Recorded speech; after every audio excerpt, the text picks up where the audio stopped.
De ahí la necesidad de concluir con la apología de la humanidad, razonándose que el hombre que alcanzó cierta parcela de libertad está retribuyendo la confianza del Señor, siempre que actúe con su voluntad misericordiosa y sabia, reconociendo que su esfuerzo individual vale mucho, no por él, sino por el amor de Dios que lo protege e ilumina en la edificación de su obra inmortal. 135. Si el determinismo divino es el del bien, ¿quién crea el mal? El determinismo divino se constituye de una sola ley, que es la del amor para la comunidad universal. Todavía, confiando en sí mismo, más que en Dios, el hombre transforma su fragilidad en un foco de acciones contrarias a esa misma ley, efectuando, de ese modo, una intervención indebida en la armonía divina. He aquí el mal. Urge recomponer los eslabones sagrados de esa armonía sublime. He aquí el rescate. Ved, pues, que el mal, esencialmente considerado, no puede existir para Dios, en virtud de representar un desvío del hombre, siendo cero en la sabiduría y en la providencia divinas. El Creador es siempre el Padre generoso y sabio, justo y amigo, considerando a los hijos desviados como incurriendo en largas experiencias. Pero, como Jesús y sus apóstoles son sus colaboradores divinos, y ellos mismos instituyen las tareas contra el desvío de las criaturas humanas, enfocan los perjuicios del mal con la fuerza de sus responsabilidades educativas, a fin de que la humanidad siga rectamente en su verdadero camino hacia Dios. 136. ¿Existen seres actuando en la tierra bajo determinación absoluta? Los animales y los hombres casi salvajes nos dan una idea de los seres que actúan en el planeta bajo determinación absoluta. Y esas criaturas sirven para establecer la realidad triste de la mentalidad del mundo, aún distante de la fórmula del amor, con que el hombre debe ser el legítimo cooperador de Dios, ordenando con su sabiduría paternal. Sin saber amar a los irracionales y a los hermanos más ignorantes. Colocados bajo su inmediata protección, los hombres más educados de la tierra exterminan a los primeros, para su alimentación, y esclavizan a los segundos como objetos de explotaciones groseras, con excepciones, de modo que los movilizan al servicio de su egoísmo y de su ambición. 137. ¿El hombre educado debe ejercer vigilancia sobre su grado de libertad? Es sobre la independencia propia que la criatura humana necesita ejercer la mayor vigilancia. Cuando el hombre educado se permite examinar la conducta de otro, de modo liviano o inconveniente, es una señal de que su vigilancia padece de una desastrosa deficiencia, porque la libertad determina siempre donde comienza otra libertad, y cada uno responderá por sí, un día, junto a la verdad divina. 138. Tratándose de las cuestiones del determinismo, cualquier ser racional puede estar sujeto a error. Todo ser racional está sujeto al error, pero no se encuentra obligado a él. En un plano de pruebas y de experiencias como la Tierra, el error debe ser siempre llevado a cuenta de esas mismas experiencias, tan luego sea reconocida por su autor directo, o indirecto, tratándose de aprovechar sus resultados, en idénticas circunstancias de la vida, siendo loable que las criaturas abdiquen la repetición de los experimentos, a favor de su propio bien en el curso infinito del tiempo. 139. Si en la lucha de la vida terrestre existen circunstancias, por todas partes, ¿cuál será la mejor de todas, digna de ser seguida? En todas las situaciones de la existencia la mente del hombre enfrenta circunstancias del determinismo divino y del determinismo humano. La circunstancia a ser seguida, por tanto, debe ser siempre la del primero, a fin de que el segundo sea iluminado, destacándose esa misma circunstancia por su carácter de beneficio general, muchas veces con el sacrificio de la satisfacción egoísta de la personalidad.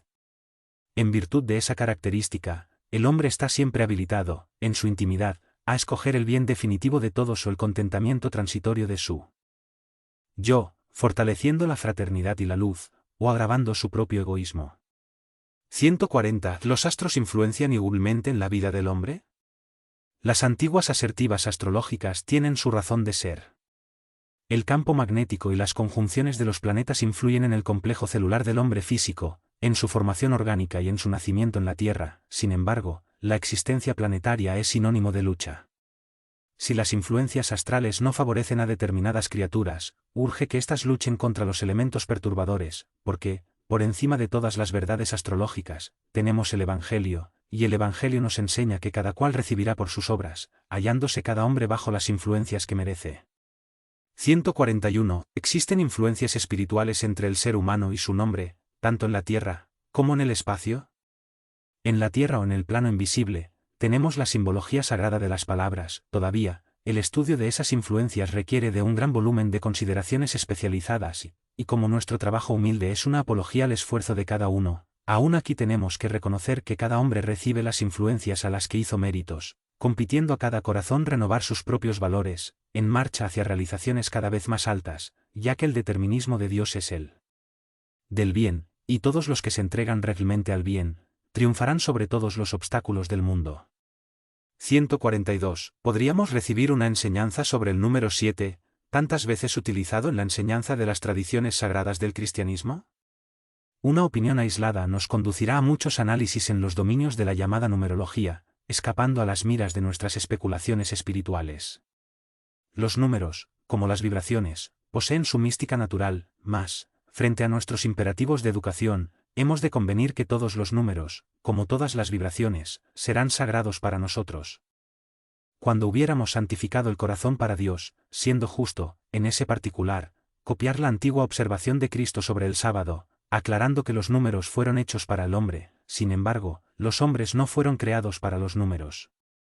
143. ¿Debe creerse en la influencia oculta de ciertos objetos, como joyas, etc., que parecen acompañados de una actuación infeliz y fatal?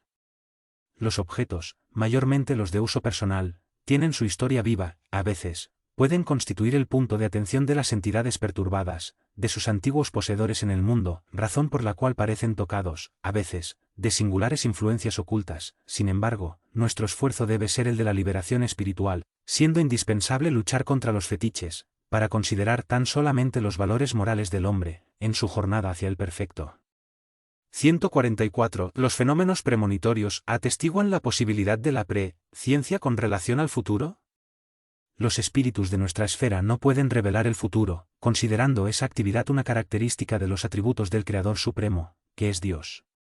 Hemos de considerar, todavía, que las existencias humanas están subordinadas a un mapa de pruebas generales, donde la personalidad debe movilizarse con su esfuerzo para la iluminación del porvenir, y, dentro de ese itinerario, los mentores espirituales más elevados pueden organizar los hechos premonitorios, cuando convengan a la demostración de que el hombre no se resume a un conglomerado de elementos químicos, de conformidad con la definición del materialismo corruptor. 145. ¿Qué diremos de la cartomancia frente al espiritismo? La cartomancia puede encuadrarse en los fenómenos psíquicos, pero no en el espiritismo evangélico, donde el cristiano debe cultivar los valores de su mundo íntimo por la fe viva y por el amor en el corazón, buscando servir a Jesús en el santuario de su alma, no teniendo otra voluntad que no sea la de elevarse a su amor por el trabajo y la iluminación de sí mismo, sin ninguna preocupación por los acontecimientos nocivos que pasaron, o por los hechos que han de venir, en la sugestión no siempre sincera de los que revelan el mundo oculto. Transición. 146. ¿Es fatal el instante de la muerte?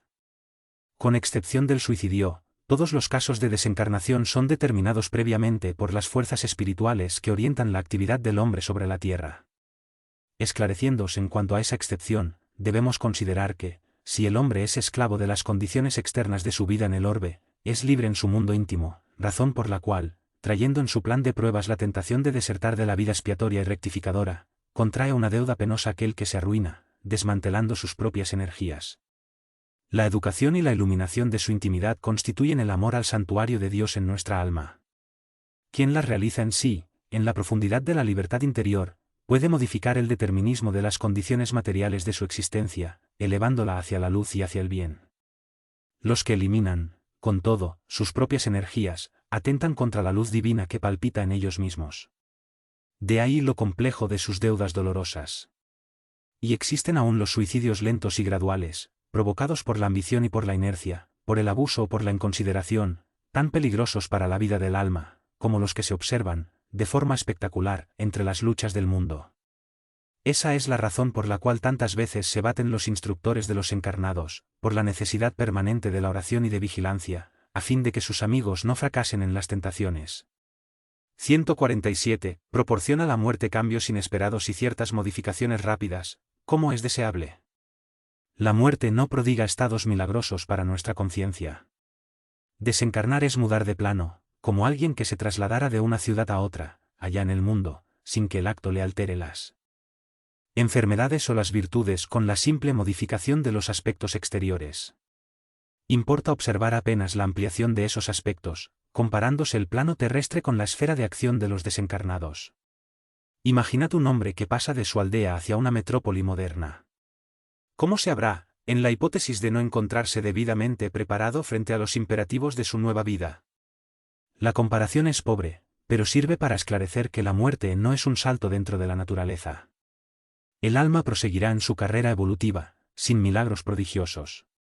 Los dos planos, visible e invisible, se interpenetran en el mundo, y, si la criatura humana es incapaz de percibir el plano de la vida inmaterial, es porque sus órganos sensoriales están adaptados solamente a ciertas percepciones, sin que le sea posible, mientras tanto, traspasar la ventana estrecha de los 5 sentidos. 148. ¿Qué espera el hombre desencarnado, directamente, en sus primeros tiempos de la vida después de la sepultura? El alma desencarnada procura naturalmente las actividades que le eran predilectas en los círculos de la vida material, obedeciendo a los lazos afines, tal como se verifica en las sociedades de vuestro mundo.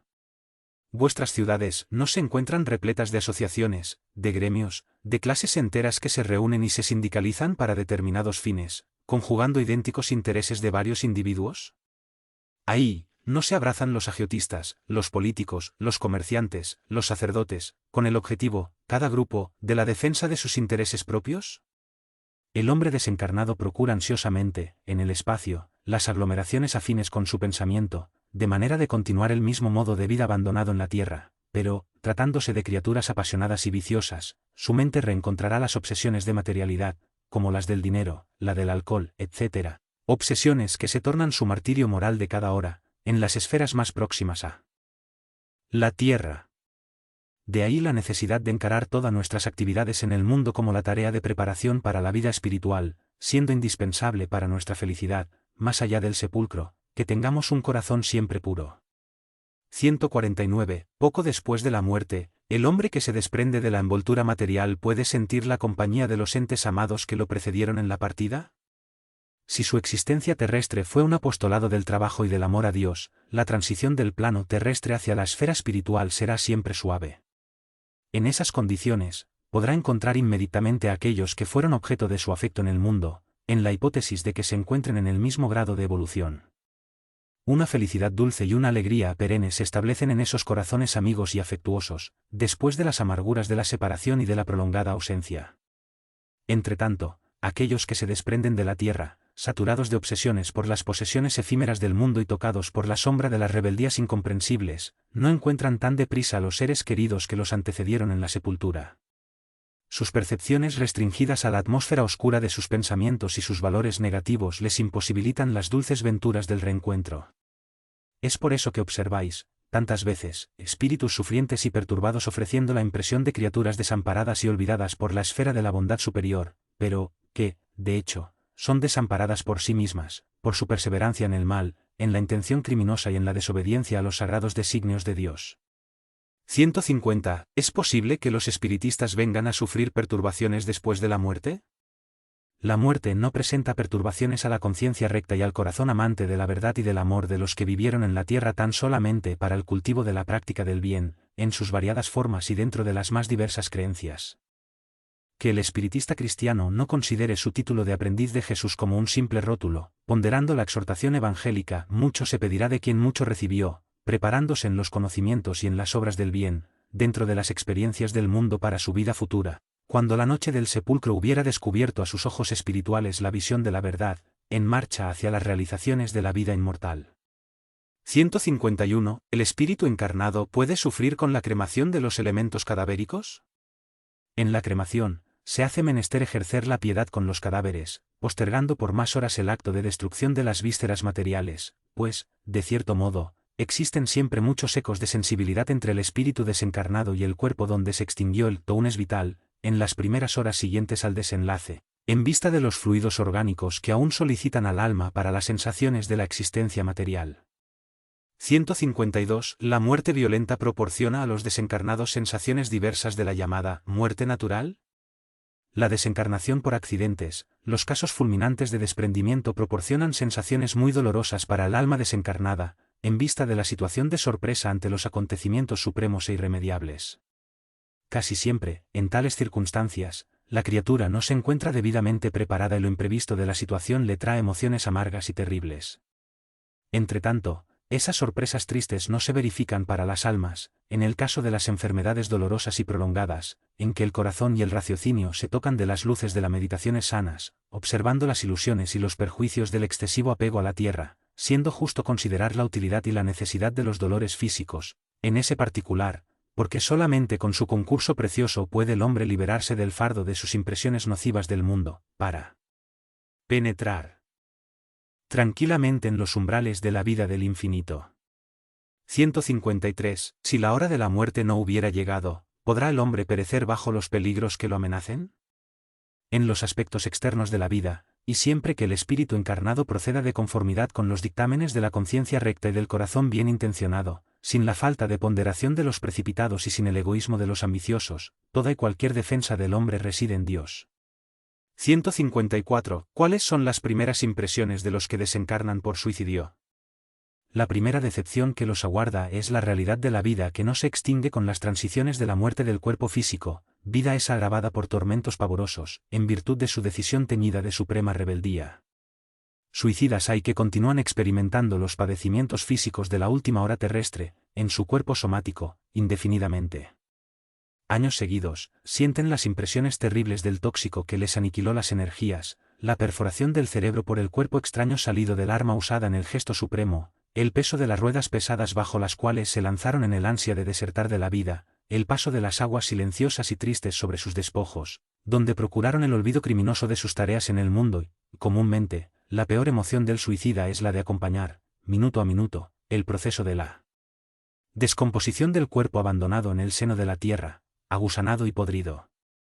De todos los desvíos de la vida humana el suicidio es, tal vez, el mayor de ellos por su característica de falso egoísmo, de negación absoluta de la ley del amor y de suprema rebeldía a la voluntad de Dios, cuya justicia nunca se hizo sentir, junto a los hombres, sin la luz de la misericordia. 155. ¿El recelo de la muerte revela falta de evolución espiritual? En ese sentido, no podemos generalizar semejante afirmación. En lo que se refiere a esos recelos, somos obligados a reconocer muchas veces, las razones aducidas por el amor, siempre sublimes en su manifestación festación espiritual. Todavía, no es justo que el creyente sincero se llene de pavores con la idea de su pasaje hacia el plano invisible a los ojos humanos, siendo oportuno el consejo de una preparación permanente del hombre para la vida nueva que la muerte le presentará. 156. ¿Los espíritus poco después de su desencarnación quedan satisfechos por la posibilidad de comunicarse con nosotros? De un modo general, muy reducido es el número de las criaturas humanas que se preparan para las emociones de la muerte, en el desarrollo de sus trabajos comunes en la tierra, y frecuentemente, las meditaciones de la enfermedad no bastan para una situación de perfecta tranquilidad, en los primeros tiempos en el más allá.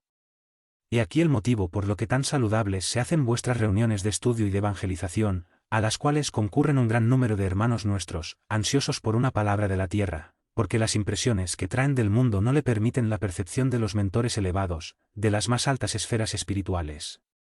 157. Si una criatura desencarna dejando enemigos en la tierra, ¿es posible que continúe persiguiendo a su adversario, dentro de la situación de invisibilidad? Eso es posible, no cuando quieren, sino cuando lo merezcan, ya que, existen espíritus culpables que, muchos años después del desprendimiento del mundo, consiguen el permiso de oír la palabra amiga y consoladora de sus hermanos o entes amados, de la tierra, a fin de orientarse en el laberinto de los sufrimientos expiatorios. La comparecencia de una entidad recién desencarnada, las reuniones del Evangelio, ya significan una bendición de Dios para su corazón desilusionado, porque esa circunstancia se hace acompañar de los más elevados beneficios para su vida interior. En cuanto al proceso de su contacto con vosotros, precisamos considerar que los seres de ultratumba, en su generalidad, para comunicarse en los ambientes del mundo, se adaptan a vuestro modo de ser, condicionando sus facultades a vuestra situación fluídica en la tierra, razón por la cual en esos instantes, en la forma común, poseen vuestra capacidad sensorial, restringiendo sus vibraciones de manera que puedan acomodarse, de nuevo, al ambiente terrestre. 158. Si una criatura desencarna dejando enemigos en la tierra, ¿es posible que continúe persiguiendo a su adversario, dentro de la situación de invisibilidad? Eso es posible y casi general, en el capítulo de las relaciones terrestres, porque, si el amor es el lazo que reúne a las almas en las alegrías de la libertad, el odio es la cadena de los forzados, que los sujeta recíprocamente en la cárcel de la desventura. Si alguien partió odiando, y si en el mundo el enemigo hizo cuestión de cultivar los gérmenes de la antipatía y de los recuerdos crueles, es más que natural que, en el plano invisible, perseveren los elementos de la aversión y de la venganza implacables, en obediencia a las leyes de reciprocidad, desprendiéndose de ahí la necesidad del perdón con el entero olvido del mal, a fin de que la fraternidad pura se manifieste a través de la oración y de la vigilancia, convirtiendo el odio en amor y piedad, con los ejemplos más santos, en el Evangelio de Jesús.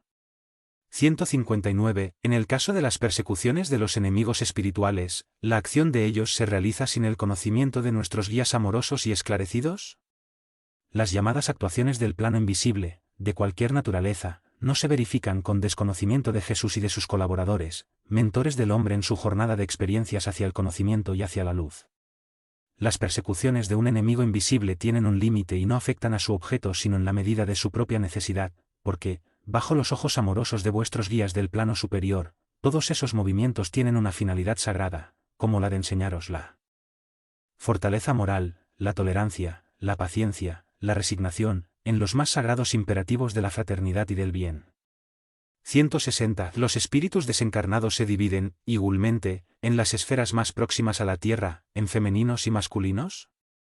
En las esferas más próximas del planeta, las almas desencarnadas conservan las características que les eran más agradables en las actividades de la existencia material, considerándose que algunas, que deambulan en el mundo con un vestido orgánico impuesto por las circunstancias de la tarea que deben realizar junto a las criaturas terrenales, retoman sus condiciones anteriores a la reencarnación, entonces enriquecidas, si supieron cumplir bien sus deberes en el plano de los dolores y de las dificultades materiales.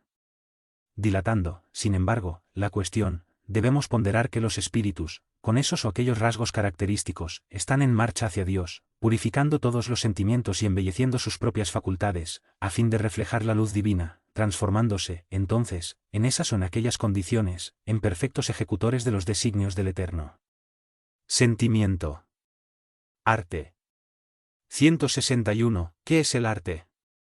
El arte puro es la más elevada contemplación espiritual por parte de las criaturas. Ella significa la más profunda exteriorización del ideal, la divina manifestación de ese más allá que polariza las esperanzas del alma. El artista verdadero es siempre el medium de las bellezas eternas y su trabajo, en todos los tiempos, fue tocar las cuerdas más vibrátiles del sentimiento humano, alzándolo de la tierra hacia el infinito y abriendo, en todos los caminos, el ansia de los corazones por Dios, en sus manifestaciones supremas de belleza, de sabiduría, de paz y amor. 162. ¿Todo artista puede ser también un misionero de Dios? Los artistas, como los llamados sabios del mundo, pueden dirigir, igualmente, por las petrificaciones del convencionalismo terrestre, cuando en sus corazones no palpite la llama de los ideales divinos, pero, en la mayoría de las veces, han sido grandes misioneros de las ideas, bajo la égida del Señor, en todos los departamentos de la actividad que les es propia, como la literatura, la música, la pintura, la plástica. Siempre que su arte se desate de los intereses del mundo, transitorios y perecibles, para considerar tan solamente la luz espiritual que viene del corazón al unísono con el cerebro, en las realizaciones de la vida, entonces el artista es uno de los más devotos misioneros de Dios, porque sabrá penetrar los corazones en la paz de la meditación y el silencio, alcanzando el más alto sentido de la evolución de sí mismo y de sus hermanos en humanidad. 163. ¿Puede alguien hacerse artista tan solo por la educación especializada en una existencia? La perfección técnica, individual de un artista, así como sus más notables características, no constituyen la resultante de las actividades de una vida, sino de experiencias seculares en la tierra y en la esfera espiritual, porque el genio, en cualquier sentido, en las manifestaciones artísticas más diversas, es la síntesis profunda de vidas numerosas, en que la perseverancia y el esfuerzo se esposaron para las más brillantes floraciones de la espontaneidad. 164. ¿Cómo debemos comprender al genio? El genio constituye la suma de los más largos esfuerzos en múltiples existencias de abnegación y de trabajo, en la conquista de los valores espirituales. Entendiendo la vida por su prisma real, muchas veces desatiende al círculo estrecho de la vida terrestre, en lo que se refiere a las fórmulas convencionales y a sus propios prejuicios, tornándose un extraño en su propio medio, por sus cualidades superiores e inconfundibles. Ese es el motivo por que la ciencia terrestre, encarcelada en los cánones del convencionalismo, presume observar en el genio una psicosis condenable, tratándolo, casi siempre, como la célula enferma del organismo social, para glorificarlo, muchas veces, después de la muerte. tan luego pueda aprender la grandeza de su visión espiritual en el paisaje del futuro. 165. ¿Cómo podemos aprender el psiquismo de los artistas, tan diferente del que caracteriza al hombre común? El artista, de un modo general, vive casi siempre más en la esfera espiritual que propiamente en el plano terrestre. Su psiquismo es siempre resultante de su mundo íntimo, lleno de recordaciones infinitas de las existencias pasadas, o de las visiones sublimes que consiguió aprender en los círculos de la vida espiritual, antes de su reencarnación en el mundo. Sus sentimientos y percepciones trascienden a los del hombre común, por su riqueza de experiencias en el pretérito, situaciones a que, a veces, da motivos a la falsa apreciación de la ciencia humana, que le clasifica los transportes como neurosis o normalidad, en sus errores de interpretación. Es que, en vista de su posición psíquica especial, el artista nunca cede a las exigencias del convencionalismo del planeta, manteniéndose por encima de los preconceptos contemporáneos, deduciéndose que, muchas veces, en la demasía de inconsideración por la disciplina, a pesar de sus cualidades superiores, puede entregarse a los excesos nocivos a libertad, cuando está mal dirigida o falsamente aprovechada. Y aquí por qué, en todas las situaciones, el ideal divino de la fe será siempre el antídoto de los venenos morales, liberando el camino del alma para las conquistas elevadas de la perfección. 166. En el caso de los artistas que triunfaron sin ningún amparo del mundo y se hicieron notables tan solo por los valores de su vocación, ¿traducen sus obras algún recuerdo de su vida en el infinito? Las grandes obras maestras del arte, la mayoría de las veces, significan la concreción de esas remembranzas profundas. Todavía, no siempre constituyen un rasgo de las bellezas entrevistas en el más allá por la mentalidad que las concibió, y sí recuerdos de existencias anteriores, entre las luchas y las lágrimas de la tierra. Ciertos pintores notables, que se hicieron admirados por obras llevadas a efecto sin los modelos humanos, trajeron a la luz nada más y nada menos que sus propias recordaciones perdidas en el tiempo, en la sombra apagada del paisaje de vidas que se fueron. Con relación a los escritores, a los amigos de la ficción literaria, no siempre sus concepciones obedecen a la fantasía, porque son hijas de vocaciones innatas, con las cuales recomponen el drama vivido por su propia individualidad en los siglos ya muertos. El mundo de las impresiones de los artistas tiene permanentes relaciones con el pasado espiritual, de donde extraen ellos el material necesario para la construcción espiritual de sus obras. 167. Los grandes músicos, cuando componen piezas inmortales, pueden ser también influenciados por recuerdos de una existencia anterior. Esta actuación puede verificarse en lo que se refiere a las posibilidades y a las tendencias, mas, en el tema de la composición, los grandes músicos de la tierra, con méritos universales, no obedecen a remembranzas del pretérito, sino a gloriosos impulsos de las fuerzas del infinito, porque la música en la tierra es, por excelencia, el arte divino. Las óperas inmortales no nacieron del lodo terrestre, sino de la profunda armonía del universo, cuyos cánticos sublimes fueron captados parcialmente por los compositores del mundo, en momentos de santificada inspiración. Solamente de ese modo podréis comprender la sagrada influencia que la música noble opera en las almas, arrebatándolas, en cualquier ocasión, a las ideas indecisas de la tierra, para las vibraciones de lo íntimo con el infinito. 168. ¿Los espíritus desencarnados cuidan igualmente de los valores artísticos en el plano invisible para los hombres? Hemos de convenir que todas las expresiones de arte en la tierra representan rasgos de espiritualidad, muchas veces extraños a la vida del planeta. A través de esa realidad, podréis reconocer que el arte, en cualquiera de sus formas puras, constituye el objeto de atención cariñosa de los invisibles, con otras posibilidades que el artista del mundo está muy lejos de imaginar. En el más allá, es con su concurso que se reforman los sentimientos más impíos, predisponiendo a las criaturas infelices a las experiencias expiatorias y purificadoras. Y es creciendo en sus dominios de perfección y de belleza que el alma evoluciona hacia Dios, enriqueciéndose en sus sublimadas maravillas. 169. ¿La emotividad debe ser disciplinada? Cualquier expresión emotiva debe ser disciplinada por la fe, porque su expansión libre, en la base de las incomprensiones del mundo, puede hacerse acompañar de graves consecuencias. 170. Con tantas cualidades superiores para el bien, ¿puede el artista de genio transformarse en instrumento del mal? El hombre genial es como la inteligencia que hubiese alcanzado las más perfectas condiciones de técnica realizadora, por haber alcanzado los elementos de la espontaneidad. Esa adquisición, sin embargo, no lo exime de la necesidad de progresar moralmente, iluminando la fuente del corazón. En vista de que numerosas organizaciones geniales no hubieran alcanzado la culminación del sentimiento, es que hemos contemplado, muchas veces, en el mundo, los talentos más nobles encarcelados en tremendas obsesiones, o anulados en desviaciones dolorosas, porque, encima de todas las conquistas propiamente materiales, la criatura debe colocar la fe, como el eterno ideal divino. 171. De manera general, ¿todos los hombres tendrán que buscar los valores artísticos para la personalidad? Sí, a través de sus vidas numerosas el alma humana buscará la adquisición de esos patrimonios, porque es justo que las criaturas terrenas puedan llevar de su escuela de pruebas y de perfeccionamiento, que es el planeta, todas las experiencias y valores, susceptibles de ser encontrados en las luchas de la esfera material.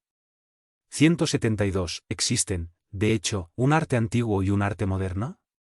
El arte evoluciona con los hombres, representando la contemplación espiritual de cuantos la exteriorizan, será siempre la manifestación de la belleza eterna, condicionada al tiempo y al medio de sus expositores. El arte, pues, será siempre uno solo, en su riqueza de motivos, dentro de la espiritualidad infinita. Ponderemos, con todo, que, si existe hoy gran número de talentos con la preocupación excesiva de originalidad, dando lugar a las expresiones más extravagantes de primitivismo, esos son los cortejadores inquietos de la gloria mundana que, más distanciados del arte legítimo, no consiguen nada más que reflejar la perturbación de los tiempos que pasan, apoyando el dominio transitorio de la futilidad y de la fuerza. Ellos, sin embargo, pasarán como pasan todas las situaciones inciertas de un cataclismo, como zánganos de la sagrada colmena de la belleza divina, que, en vez de espiritualizar la naturaleza, buscan deprimirla con sus expresiones extravagantes y enfermizas. Afecto. 173. ¿Cómo debemos entender la simpatía y la antipatía? La simpatía o la antipatía tienen sus raíces profundas en el espíritu, en el sutilísimo engranaje de los fluidos peculiares a cada uno, y casi siempre, de modo general, atestiguan una renovación de sensaciones experimentadas por la criatura, desde el pretérito delictuoso, en iguales circunstancias. Debemos, sin embargo, considerar que toda antipatía, aparentemente la más justa, debe morir para dar lugar a la simpatía que edifica el corazón para el trabajo constructivo y legítimo de la fraternidad. 174. ¿Podremos obtener una definición de la amistad? En la graduación de los sentimientos humanos, la amistad sincera es el mejor oasis de reposo para el caminante de la vida, en su jornada de perfeccionamiento. En los trámites de la tierra, la amistad leal es la más hermosa modalidad del amor fraterno, que santifica los impulsos del corazón en las luchas más dolorosas e inquietantes de la existencia. Quien sabe ser amigo verdadero es, siempre, el emisario de la ventura y de la paz, alistándose en las filas de los discípulos de Jesús, por la iluminación natural del espíritu que, conquistando las más vastas simpatías entre los encarnados y las entidades bondadosas de lo invisible, sabe irradiar por todas partes las vibraciones de los sentimientos purificadores. Tener amistad es tener corazón que ama y esclarece, que comprende y perdona, en las horas más amargas de la vida. Jesús es el divino amigo de la humanidad. Sepamos comprender su afecto sublime y transformaremos nuestro ambiente afectivo en un océano de paz y consolación perennes. 175. ¿La institución de la familia es organizada en el plano espiritual, antes de proyectarse en la tierra? El colegio familiar tiene sus orígenes sagrados en la esfera espiritual. En sus lazos, se reúnen todos aquellos que se comprometieron, en el más allá, a desarrollar en la tierra una tarea constructiva de fraternidad real y definitiva. Predominan en esa institución divina los lazos del amor, fundidos en las experiencias de otras eras, todavía, concurren igualmente los odios y las persecuciones del pasado oscuro, a fin de transformarse en solidaridad fraternal, con vistas al futuro. Es en las dificultades probadas en común, en los dolores y en las experiencias recibidas en los mismos caminos de evolución redentora, que se olvidan las amarguras del pasado lejano, transformándose todos los sentimientos inferiores en expresiones regeneradas y santificantes. Purificados los afectos, encima de los lazos de sangre, la sagrada institución de la familia se perpetúa en lo infinito, a través de los lazos inmortales del espíritu.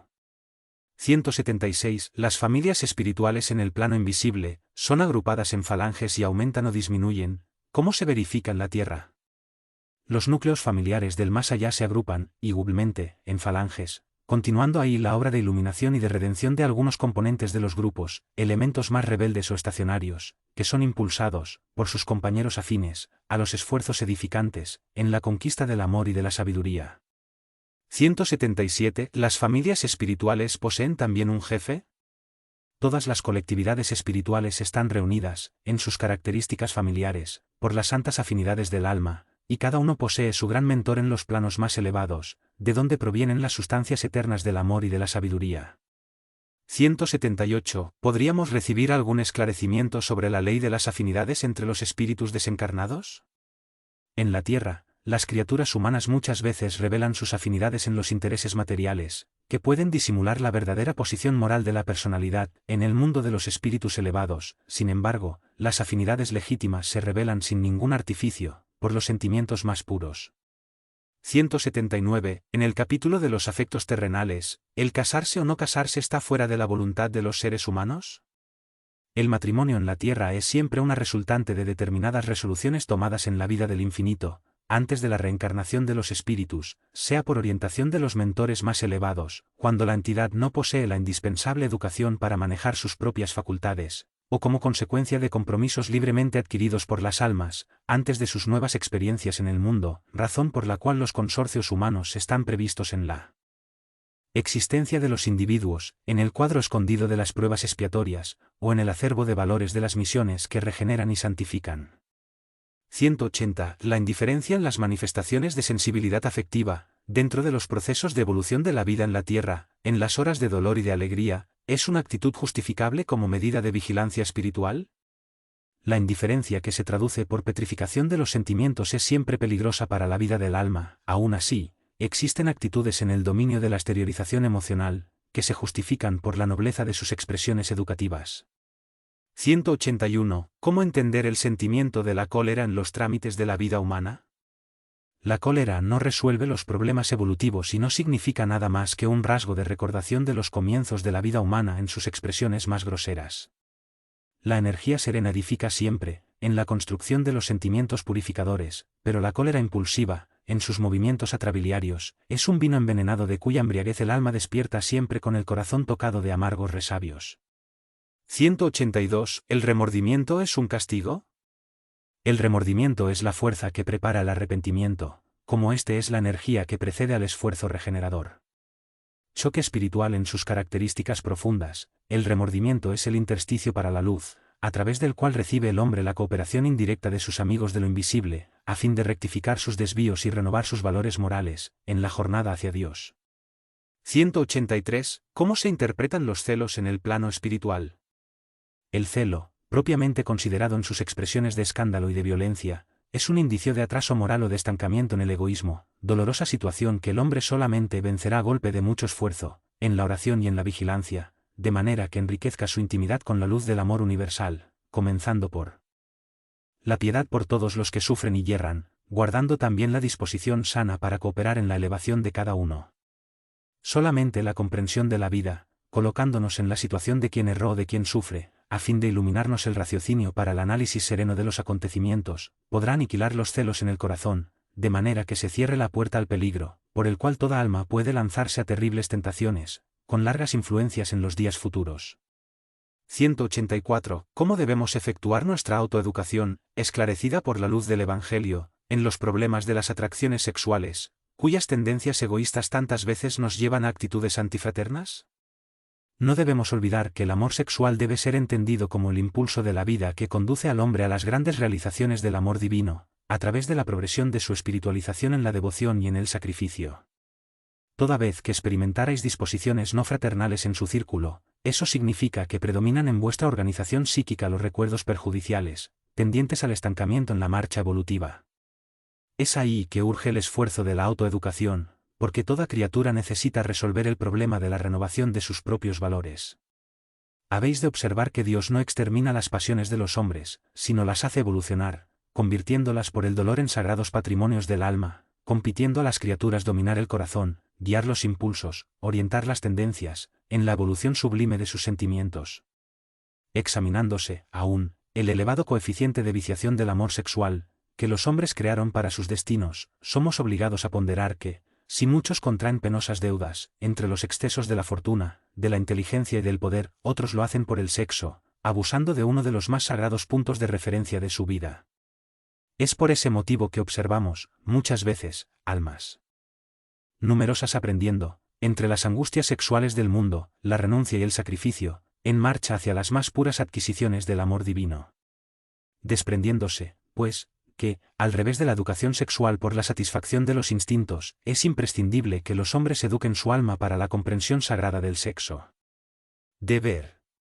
185. ¿Cuáles son las características de una buena acción? La buena acción es siempre aquella que visa el bien de otro y de cuantos le rodean el esfuerzo en la vida. En ese problema, el criterio del bien general debe ser la esencia de cualquier actitud.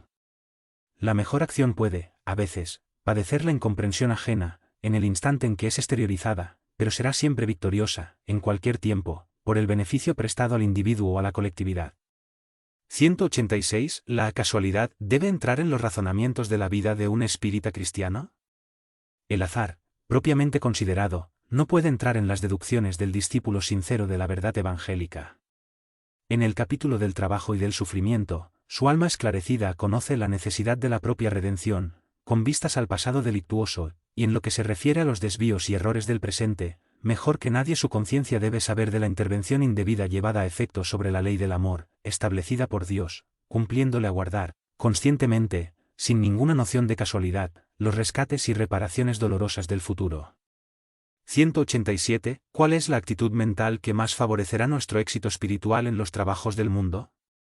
Esa actitud debe ser la que os es enseñada por la ley divina, en la reencarnación en la que os encontráis, esto es, la del olvido de todo mal, para recordar solo el bien y la sagrada oportunidad de trabajo y edificación, en el patrimonio eterno del tiempo. Olvidar el mal es aniquilarlo, y perdonar a quien lo practica es enseñar el amor, conquistando afectos sinceros y preciosos. De ahí la necesidad del perdón, en el mundo, para que el incendio del mal pueda ser exterminado, devolviéndose la paz legítima a los corazones. 188. ¿Cómo deben proceder los cónyuges para mejor cumplir sus deberes? El matrimonio muy frecuentemente, en la tierra, constituye una prueba difícil, pero redentora. Los cónyuges, desvelados por cumplir bien sus obligaciones divinas, deben observar el máximo de atención, respeto y cariño mutuos, concentrándose ambos en el hogar, siempre que haya un peligro amenazándoles la felicidad doméstica, porque en la oración y en la vigilancia espiritual encontrarán siempre las mejores defensas. En el hogar, muchas veces, cuando uno de los cónyuges se desvía, la tarea es de lucha y de lágrimas penosas, sin embargo, en el sacrificio, toda alma se santifica y se ilumina, transformándose en modelo en la sagrada institución de la familia. Para alcanzar la paciencia y el heroísmo domésticos, se hace menester la más entrañable fe en Dios, tomándose como espejo divino la ejemplificación de Jesús, en su apostolado de abnegación y dolor, en la tierra. 189. ¿Qué debe hacer la Madre Terrestre para cumplir evangélicamente sus deberes, conduciendo a los hijos hacia el bien y hacia la verdad? En el ambiente doméstico, el corazón maternal debe ser el exponente divino de toda la comprensión espiritual y de todos los sacrificios por la paz de la familia. Dentro de esa esfera de trabajo, en la más santificada tarea de renuncia personal, la mujer cristiana enciende la verdadera luz para el camino de los hijos a través de la vida. La misión materna se resume en dar siempre el amor de Dios, el Padre de infinita bondad, que puso en el corazón de las madres la sagrada esencia de la vida. En las labores del mundo, existen aquellas que se dejan llevar por el egoísmo del ambiente particular, con todo, es preciso despertar a tiempo, a fin de no viciar la fuente de la ternura. La Madre Terrestre debe comprender, antes que todo, que sus hijos, primeramente, son hijos de Dios. Desde la infancia debe prepararlos para el trabajo y para la lucha que les esperan. Desde los primeros años debe enseñar al niño a huir del abismo de la libertad, controlando sus actitudes y ordenando sus posiciones mentales, ya que esa es la ocasión más propicia para la edificación de las bases de una vida. Debe sentir a los hijos de otras madres como si fuesen los propios, sin guardar, de modo alguno, la falsa comprensión de que los suyos son mejores y más altamente dotados que los de otras. Enseñará la tolerancia más pura, pero no desdeñará la energía cuando sea necesaria en el proceso de la educación, reconocida la heterogeneidad de las tendencias y la diversidad de los temperamentos. Se sacrificará de todos los modos a su alcance, sin quitar el patrón de grandeza espiritual de su tarea, por la paz de los hijos, enseñándoles que todo dolor es respetable, que todo trabajo edificante y divino, y que todo desperdicio es falta grave. Les enseñará el respeto por el infortunio ajeno, para que sean igualmente amparados en el mundo, en la hora de amargura que los espera, común a todos los espíritus encarnados. En los problemas del dolor y del trabajo, de la prueba y de la experiencia, no debe dar razón a cualquier queja de los hijos, sin un examen meticuloso y desapasionado de las cuestiones, levantándoles los sentimientos hacia Dios, sin permitir que se estanquen en la futilidad o en los prejuicios morales de las situaciones transitorias del mundo. Será ella en el hogar el buen consejo sin parcialidad, el estímulo del trabajo y la fuente de armonía para todos. buscarán la piadosa Madre de Jesús, el símbolo de las virtudes cristianas, transmitiendo a quienes la rodean los dones sublimes de la humildad y de la perseverancia, sin ninguna preocupación por las glorias vanas y efímeras de la vida material. Cumpliendo ese programa de esfuerzo evangélico, en la hipótesis de fracasar todas sus dedicaciones y renuncias, compete a las madres incomprendidas entregar el fruto de sus labores a Dios, prescindiendo de cualquier juzgamiento del mundo, ya que el Padre de Misericordia sabrá apreciar sus sacrificios y bendecirá sus penas, en el instituto sagrado de la vida familiar. 190. Cuando los hijos son rebeldes e incorregibles, impermeables a todos los procesos educativos, ¿cómo deben proceder los padres? Después de movilizar todos los procedimientos de amor y de energía en el trabajo de orientación educativa de los hijos, es justo que los responsables de la institución familiar, sin descontinuar la dedicación y el sacrificio, esperen la manifestación de la providencia divina para el esclarecimiento de los hijos incorregibles, comprendiendo que esa manifestación debe llegar a través de dolores y de pruebas acerbas, de modo que siembren, con éxito, el campo de la comprensión y del sentimiento. 191. ¿Cómo podrán los padres despertar en lo íntimo del hijo rebelde las nociones sagradas del deber y de las obligaciones para con Dios Todopoderoso, de quien somos hijos? Después de agotar todos los recursos en bien de los hijos y después de la práctica sincera de todos los procesos amorosos y enérgicos por su formación espiritual, sin éxito alguno, es preciso que los padres estimen en esos hijos adultos, que no les aprendieron la palabra ni la ejemplificación, los hermanos indiferentes o endurecidos de su alma, cómplices del pasado delictuoso, que es necesario entregar a Dios, de modo que sean naturalmente trabajados por los procesos tristes y violentos de la educación del mundo. El dolor tiene posibilidades desconocidas para penetrar los espíritus, donde la linfa del amor no consiguió brotar, no obstante el servicio inestimable del afecto paternal, humano. He aquí la razón por la cual, en ciertas circunstancias de la vida, se hace necesario que los padres estén revestidos de suprema resignación, reconociendo en el sufrimiento que persigue a los hijos la manifestación de una bondad superior, cuyo buril oculto, constituido por sufrimientos, remodela y perfecciona con vistas al futuro espiritual.